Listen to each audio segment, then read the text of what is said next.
একেই বলে পারিবারিক শিক্ষা। বিয়ে করতে যাওয়া এক পুত্রকে তার পিতার উপদেশ। ছেলেটির বাবা বললেন, তোর দাদু আমি যখন বিয়ে করতে যাব তখন আমায় এই কথাগুলো বলেছিলেন।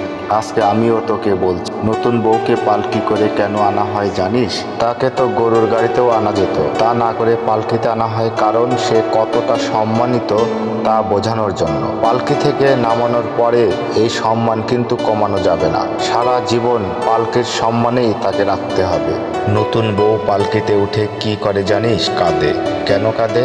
শুধু ফেলে আসা আত্মীয় স্বজনদের জন্য তো নয়, নতুন জীবন কেমন হবে সে ভয়েও কাঁদে। তোর চেষ্টা হবে পালকির কান্নাই যেন তার শেষ কান্না হয়। একটা কথা সবসময় মনে রাখবি, স্ত্রী সবচেয়ে কষ্ট পায় স্বামীর খারাপ ব্যবহারে। দেখ, আমি খুবই বদমেজাজ, কিন্তু কেউ বলতে পারবে না আমি তোর মায়ের সামনে কোনোদিন উঁচু গলায় কথা বলেছি। বিয়ে মানে একটি মেয়ের দায়িত্ব নেওয়া, এটা ঠিকভাবে পালন না করলে সৃষ্টিকর্তার কাছে দায়ী থাকতে হয়। আরেকটি কথা সবসময় মনে রাখবি, সব মেয়ের রান্নার হাত ভালো না, কিন্তু সবাই রান্না ভালো করার সর্বোচ্চ চেষ্টা করে।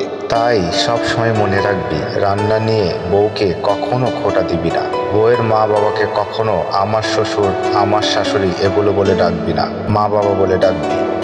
আগের ডাকগুলো কোনো মেয়ে পছন্দ করে না, তুইও এগুলো ডাকলে তোর বউ আমাদের ওভাবেই ডাক। তুই ওনাদের সম্মান না করলে সেও আমাদের সম্মান করবে না।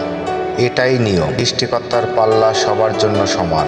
এক পাল্লায় তুই যা করবি, আরেক পাল্লায় তিনি তাই রেখে দুই পাল্লার ওজন ঠিক রাখেন। পুত্রকে দেওয়া পিতার এই উপদেশগুলো শুনে কি ভালো লাগলো, তাই না?